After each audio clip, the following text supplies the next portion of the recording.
இன்றைய சூழ்நிலைகளில் வளருகிறதா தளருகிறதா அப்படின்றது. இன்னைக்கு வளர்ந்து இருக்கிறது அப்படின்னு சொன்னா சிவகங்கையில் இருக்கக்கூடிய 50,000 மக்கள்ல எம்புட்டி பேர் உட்கார்ந்து இருக்காங்க. ஒரு அற்புதமான பட்டிமன்றம் நடக்குது. இந்த அரங்கமே அப்படியே இந்த ரோடு அப்படியே டிராபிக்ல இருக்க வேணாம பேச 3 பேர் வந்திருக்கிறாங்க. அதுல ஒரு அம்மா பேசிட்டு உட்கார்ந்துருக்காங்க. பேசும்போது பார்த்தா அடே அப்பா, பழனி பார்த்தீர்களா? தேரோட்டத்தின் கூட்டத்தை பார்த்தீர்களா? ஐயப்பன் கோயில் கூட்டத்தை பார்த்தீர்களா? அங்கே ஒரு அனௌன்ஸ்மெண்ட் வரும், அதை பார்த்தீங்களாமா? இங்கே இருக்கக்கூடிய பெண்கள் தங்களுடைய நகைகளை பத்திரமாக பார்த்து கொள்ளவும், அம்மா கேமா மலனி போலவே சரளா கணேஷ் போலவே உடையணிந்து உங்கள் பக்கத்தில் நிற்பார்கள். உங்களுடைய குழந்தைகளை உங்களுடைய கைபேசிகளை பார்த்து கொள்ளவும் என்று காவல்துறையினுடைய எச்சரிக்கை இருக்கு. சொல்ற இடத்துலயா இருக்கு? இல்ல இல்ல, பண்பாடு இந்த மாதிரி இருக்கு. சூழ்நிலை திருடிவாதங்கிறதா எச்சரிக்கை. நடுவர் அவர்களே பார்க்கிறது. அன்பு, இரக்கம், ஈகை, இது 3 சேர்ந்ததானங்க பக்தி. இன்றைக்கு அன்பு, இரக்கம், ஈகை 3 இருக்கா அப்படின்னு தான் பார்க்கணும். நல்ல பட்டிமன்றத்துக்கு நடுவராக விட்டிருக்கக்கூடிய ஐயா அன்புத்துறை அவர்கள், அவருக்கு ஒரு பெரிய கைதட்டலோட நங்கை தெரிஞ்சுக்கணும். வந்து உட்கார்ந்ததுல இருந்து கைதட்ட மறந்துட்டீங்க. இல்ல, என் பேர்ல அன்பு இருக்குல்ல. சில விஷயங்கள் கேட்கிற சூழ்நிலைகள் தான் இன்னைக்கு மக்களுடைய பண்பாடு இருக்கு நடுவர் அவர்களே. அதனால கேட்டுட்டு வாங்க வேண்டிய சூழ்நிலை இருக்கு. அதனால அடிக்கடி பண் பாடிக்கிட்டு இருக்கேன் நாம. நடுவர் அவர்களே, ஒரு இன்னைக்கு ஒண்ணும் இல்ல, இந்த எதிரணியில பார்த்தாலே நமக்கு பாவமா இருக்கு. பக்தியில் சிறந்தவர்கள் அவங்க பேச வந்திருக்கிறாங்க. ஐயா அறிவலுடைய பக்தியை பார்த்தீங்கன்னா, கொஞ்ச நேரத்துக்கு முன்னாடி சாமி கூட நானும் ஐயா அறிவலங்களும் போறோம். அவர் செருப்பை எப்படி கழட்டி போறாரு? இங்கிட்ட ஒரு செருப்பு, இந்த பக்கம் ஒரு செருப்பு. செருப்பை யாரும் தூக்கிட்டு போயிருவாங்களாம். எப்படி மக்கள் மத்தியில ஒரு நம்பிக்கை வச்சிருக்காரு பாருங்க நடுவர் அவர்களே. எச்சரிக்கை. அன்னைக்கு கல்யாண வீட்டுக்கு போயிட்டு வரத, வெளியில வர்றேன். வெளியில என்ன செய்ய, உள்ள ஒரு ஜோடி சேர்ந்துருச்சு, இங்க ஒரு ஜோடி தொலைஞ்சு போச்சு. கழட்டி போட்ட செருப்பு காணாம போச்சான்.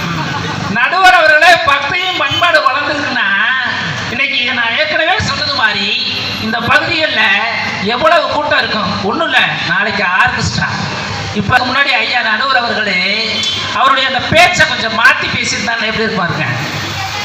அன்பு ரசிக பெருமக்களை, நீங்கள் எல்லாம் அவளோடு எதிர்பார்த்து கொண்டிருக்கக்கூடிய சிறப்பு பட்டிமன்றம் இன்னும் சற்று நேரத்தில் துவங்க இருப்பதால் அனைத்து ரசிக பெருமக்களும் வருகை தந்து சிறப்பாக நடைபெற இருக்கின்ற இந்த பட்டிமன்றத்தை கண்டுகளிக்குமாறு உங்களை அன்போடு கேட்டுக்கொள்கிறோம். அப்படின்னு சொன்னா பட்டிமன்ற தொடங்கலை நினைக்க போற பாதி பேர் இருக்கிறாளாவது வரணும். நடுவர் அவர்களே, இன்னைக்கு பண்பாடுங்கிறது எவ்வளவு குறைஞ்சு போச்சு. நம்ம வீட்டுக்கு போனோம்னா வந்த உடனே வாங்கன்னு கேட்கிறாங்களா பிள்ளைகள்? இல்ல, ஆளுக்கு ஒரு செல்ல கையில் எடுத்துக்கிட்டு அங்கங்கே ஓடி போய் உட்காந்துக்கிட்டு வந்தவங்களை வாங்கன்ற பழக்கம் இல்ல. அப்படியே வந்தாலும் எப்ப போவீன்ற கேட்க மனமும் இல்லாம போன் பண்ணிட்டு வரக்கூடாதாங்கிற எதையாவது ஒன்றை துளைத்து விட்டு இருக்கக்கூடிய சூழ்நிலைகள் தானே இன்னைக்கு பண்பாடு இருக்கு நடுவர் அவர்கள். ஒண்ணு இல்ல, நீங்க இதிகாசம், புராணம், இலக்கியங்கள்ல அந்த காலங்களை எதற்காக சொல்லிக் கொடுத்தார்கள் என்றால், நம்மளுடைய வாழ்க்கையில் வரக்கூடிய கஷ்ட நஷ்டங்களை இதையெல்லாம் எடுத்து சொல்லும் வகையில் இருக்கும் அப்படிங்கிறதுக்காக இதிகாசம், இலக்கியம், புராணங்கள்லாம் சொல்லிக் கொடுத்தாங்க நடுவர் அவர்களே. ஆனா இன்னைக்கு அப்படி யாராவது நம்ம பிள்ளைகளுக்கு சொல்லிக் கொடுத்து வளர்க்கிறோமா? இப்ப இவங்க 3 பேருக்கு அற்புதமா பேசுறதுக்கு இருக்காங்க. அம்மா கேமா மலனி எல்லாம். நீங்க இப்ப பேச போற இடம் எப்படிப்பட்ட இடம் அப்படின்னு சொன்னா, முருகப்பெருமானுடைய இடம். அந்த முருகப்பெருமான் இடத்துல ஔவைக்கும் முருகனுக்கும் சில கேள்விகள் வந்துச்சு. அந்த கேள்விகளை வச்சே இன்னைக்கு தலைப்புகளை நம்ம உள்ள நல்லா பார்க்கலாம் நடுவர் அவர்களே. கொடிது கொடிது எது கொடிதுன்னு சொல்லி முருகப்பெருமான் ஔவையார்கிட்ட கேட்கிறாங்க. என்ன கேட்கிறாரு? கொடிது கொடிது எது கொடிது என்று. அதுல அப்ப ஔவையார் என்ன சொல்றாங்க? கொடிது கொடிது இளமையில் வறுமை கொடிது அப்படின்னு சொல்றாங்க. அந்த இளமையில் வறுமை கொடிது. இன்னும் அம்மா கேமா மலனி நீங்க பதில் சொல்லணும். இன்னைக்கும் எத்தனையோ குழந்தைகள் கஷ்டப்படக்கூடிய முடியாத சூழ்நிலையில் இருக்காங்களா இல்லையா? அதுக்கு அடுத்து அதையும் தாண்டி விட கொடிதுன்னு சொல்லியிருக்கிறாங்க. அம்மா சரளா கணேஷ் அம்மா சொல்றாங்க, அப்படியே பக்தியிலும் பண்பாடும் வளர்ந்துருக்கிறேன்னா நீங்க எதுக்கு முதியோர் இல்ல வச்சிருக்கிறீங்க? உண்மையான பக்தி இருந்தால் தன்னை வளர்த்த, தன்னை திருமணம் செய்து வைத்த மாமியார் மாமனாரை நாங்கள் இருக்க பார்த்துக்கிறோம் என்று சொல்லி இருக்கணுமா இல்லையா? கைதட்டுங்க. அதுக்கு அதை தாண்டி கணவனுக்கும் மனைவிக்கும் உள்ள அந்நியுனியத்தை சரியாக இல்லை என்றால் அதை விட பெரிய கொடிதுன்னு சொல்லி இருக்கிறாங்க. ஐயா இருக்கிறாரு நீதிமன்றத்தில். எத்தனை வழக்குகள், நீதிமன்ற வழக்குகள் டைவர்ஸ்க்காக காத்துட்டு இருக்கிறாங்க.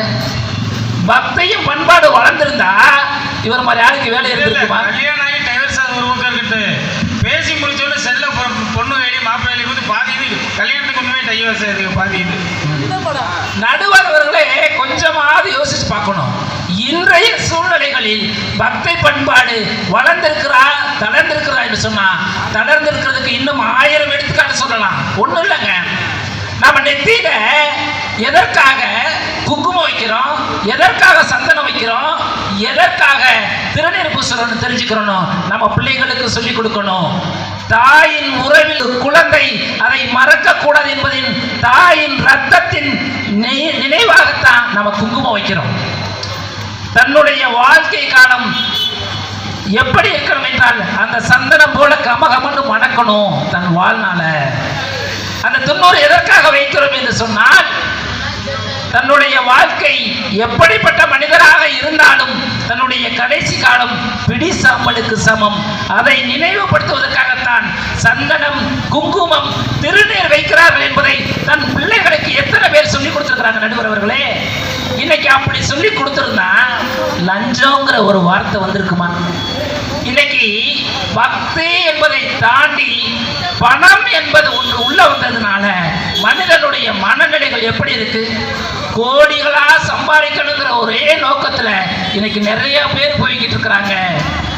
இன்னும் பாத்தீங்கன்னா இல்ல பணம்ங்கிறது வந்ததுனால என்ன 500 ரூபா கட்டினா முன்னாடி போய் பார்க்கலாம், அடுத்து 200 ரூபா கட்டினா அதுக்கு முன்னாடி பார்க்கலாம், சாதாரண கட்டணத்துல வரிசையை தான் பார்க்கணும்.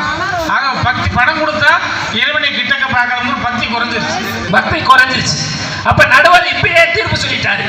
இன்றைய சூழ்நிலைகளில் பக்தி குறைஞ்சிருச்சு அப்படிங்கிறதுக்கு அவங்க 2 பேரும் பேசட்டும் நல்லா பேசட்டும் நடுவர் அவர்களே. நம்ம சிவகங்கை மண் எப்படிப்பட்ட மண்? பக்திக்கு சிறந்த மண், பண்பாட்டிற்கு சிறந்த மண், அதையும் தாண்டி வீரத்துக்கும் சிறந்த மண் நம் சிவகங்கை மண் நடுவர் அவர்களே. நீங்க எல்லா ஊர்களும் போயிட்டு வரதோட சிவகங்கை மண்ணில் தான் அதிகமான கோயில்கள் இருந்தது. அதற்கு காரணம் என்ன என்று சொன்னால், அன்றைய சூழ்நிலைகளில் பக்தி பண்பாடு இருந்தது, அது சிறப்பாக இருந்தது. இன்றைய சூழ்நிலையில் அது இருக்கான்னு கேள்வி. ஒண்ணும் இல்லைங்க, ஒரு பட்டிமன்றம் கோயில் கும்பாபிஷேகம், பட்டிமன்றத்துக்கு போய் காரை விட்டு இறக்குறோம். அம்மா சரகா கணேசம்மா இறங்குன உடனே ஒரு ஆள் அங்கிட்ட வந்த உடனே கழுத்துல போட்டு பேசினா அத்துட்டு போயிட்டான். அத்துட்டு போனா நாங்கள்லாம் கத்துறோம் பிடிங்கன்னு. அம்மா மட்டும் பேசாம இருக்காங்க, சரலா கணேசன் மட்டும். என்ன அவங்க பேசாம இருக்கீங்களே அப்படின்னு சொல்லி கேட்டா அது கவரிங்கயா போனா போயிட்டு போகுது. எங்கேயாவது சாமி ஆடை ஆபரணங்களோடு வந்தால் தான் நான் உனக்கு தரிசனம் கொடுப்பேன்னு சொல்லியிருக்கா எந்த சாமியாவது? சொல்லல. இதாவது பரவாயில்ல, பட்டிமன்றத்துக்கு போகணும் வாமா போவோன்னு என் வீட்டுக்காரமாட்ட சொன்னேன். எத்தனை மணிக்கு? 5 மணிக்கு. இன்னும் கிளம்பிக்கிட்டு இருக்கு. என்னன்னா கோயிலுக்கு போறோம், நல்ல உடையா எடுத்து மாட்டிட்டு போவோம், இருக்கிறதெல்லாம் ஆடையா போவோம்னு சொல்லி இன்னும் கிளம்பிக்கிட்டு இருக்குன்னு சொன்னா எந்த அளவுக்கு பக்தியும் பண்பாடு சிறந்திருக்குன்னு பாத்துக்கங்க நடுவர். 1000 ரூபாய் கொடுத்து மேக்கப் பண்ணிக்கிற சொல்லிட்டு வச்சுட்டு இருந்தீங்க, அது பியூட்டி பார்லர் போய் மேக்கப் பண்ணிட்டு வந்துருச்சு அந்த அம்மா. ஆமா, 1000 ரூபாய் கொடுத்து மேக்கப் பண்ணிக்கமான்னு சொல்லிட்டு வந்தேன். குடும்ப செலவுக்கு மேக்கப் பண்ணிக்கமான்னு சொல்லிட்டு வந்தேன்.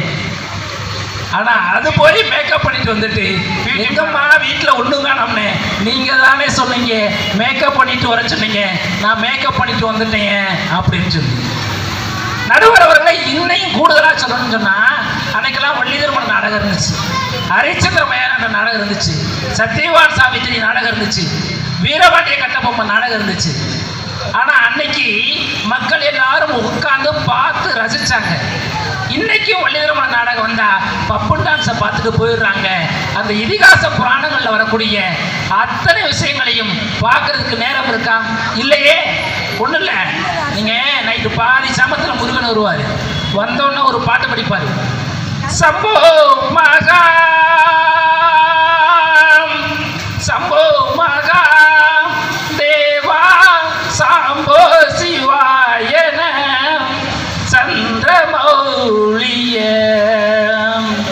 சம்பவே சதாசிவாம் அப்படின்னு சொல்லி முருகப்பெருமான் வந்து காட்சி தந்தார் என்று சொன்னால், திருமணமாகாதவர்களுக்கு கூட திருமணம் நடைபெறும், குழந்தை பாக்கியம் இல்லாதவர்களுக்கு குழந்தை பாக்கியம் கிடைக்கும் அப்படின்னு இருந்துச்சு.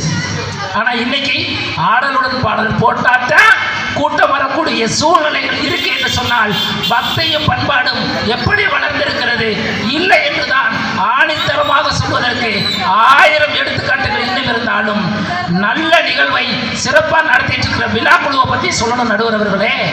ஒன்றும் இல்லை, இன்னைக்கு இவ்வளவு பெரிய பந்தல் போட்டு அற்புதமா ஒரு வாரமா நடந்துட்டு இருக்கு. ஆனா ஐயா அறிவழகன் மாதிரி ஆட்களை 1000 ரூபாய் கொடுத்துட்டு காளாஞ்சி கிடைக்கலன்னு சொல்லி சண்டை போட்டாங்க. இது பக்தியில சிறந்ததா? ஐயா ஒரு ஊரே கூடி சாமி கும்பிட்டு இருப்பாங்க, கூட ஒரு ஆள் வந்து நிற்பான், மாப்பிள்ள என்ன பண்றாங்க, டேய் பேசிட்டு வர்றேன், பாட்டை போடியா பாவம். ஆனா பாவம் இந்த மைக் செட்டுக்காரவங்க, அதே மாதிரி சின்ன சின்ன வியாபாரிகள், இவர்கள் அந்த திருவிழாவின் சூழ்நிலைகள்ல எவ்வளவு கஷ்டப்படுறாங்க. இது மட்டும் இல்லை, அன்னைக்கு பட்டிமன்றம் பேசுற இடத்துல அந்த அம்மாவை ஆட சொல்ல சொன்னாங்க. பெருசு பேச வந்த அம்மாவை ஆட சொல்லுங்க.